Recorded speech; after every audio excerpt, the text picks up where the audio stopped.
Juliana, so now we've got kind of two things going on, but I would love you to speak a bit more to your 3-5 experience, and as well as a profile, and as well your experience as a line 3 as a projector.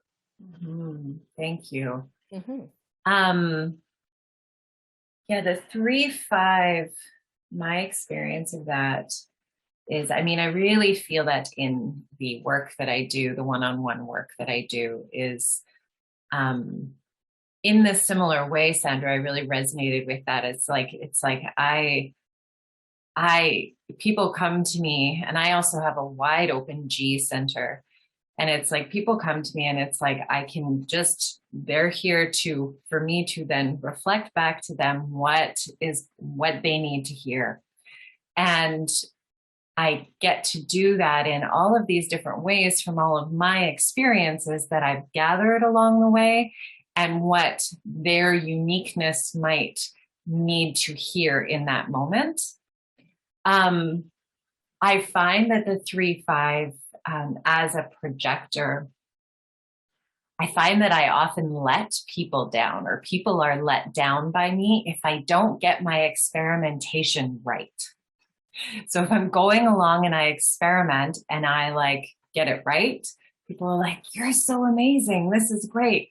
But if I make a mistake or there's something that goes wrong there, it's like, why'd you do it that way? It's like there's this letting people down in that way.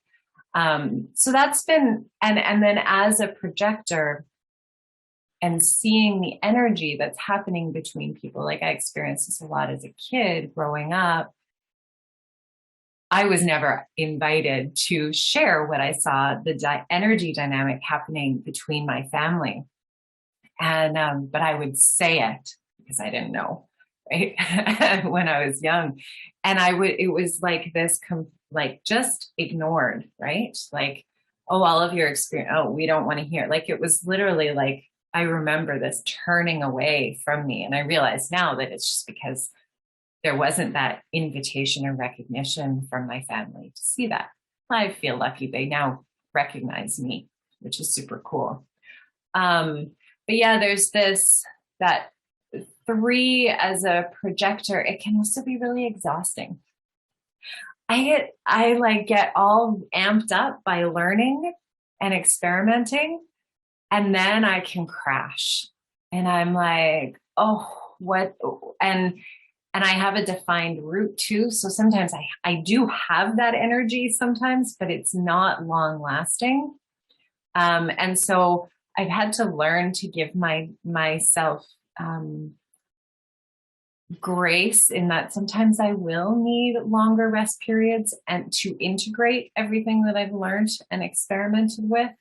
And then I also need to be my own parent and say, stop studying at 9:00 at night and go lie in bed and lie down. So I've learned that I have to get a little stern with myself as well, because that inspiration is so strong to just keep trying and learning. Right. On the one hand, that amps you up, and on the other hand, that just, that risks burning you out. So finding that balance. Yeah, I definitely can appreciate that. It's interesting because my husband is not a line 3. Well, I think I've got his design correct. He's not entirely sure what time he was born, so I played around with it. And it appears that he may be a 5-1, and I do see 5-1 in him. And he doesn't understand, for him, he sees the solution. And so he doesn't understand why I'm wanting to go in and tinker and try it out to see, because I have a couple of other possibilities that might work.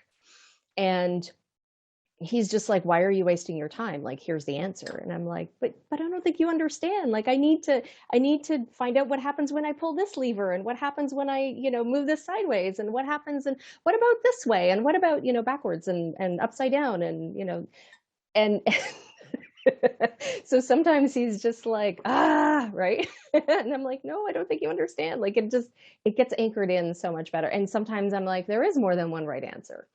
and I'm going to poke and prod and, to see which one is, correct, or all of them correct, or one is more correct than the other one. And there are times I've said, oh, you're right. Okay. Yeah, no, your way is the better way. And he's sort of like, why? Why? And I'm like, because that's who I am. And so I love human design for the fact that I no longer take this personally. I don't take his ribbing personally. I kind of just think it's funny. And at the same time, most importantly, I don't make myself wrong.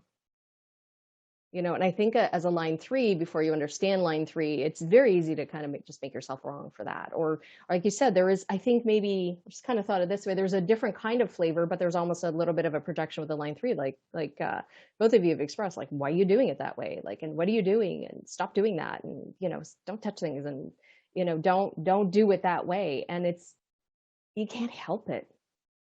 You just can't help it. It's like, my body needs to move, and it needs to touch it, and it needs to work it, and it needs to figure it out through actually doing it.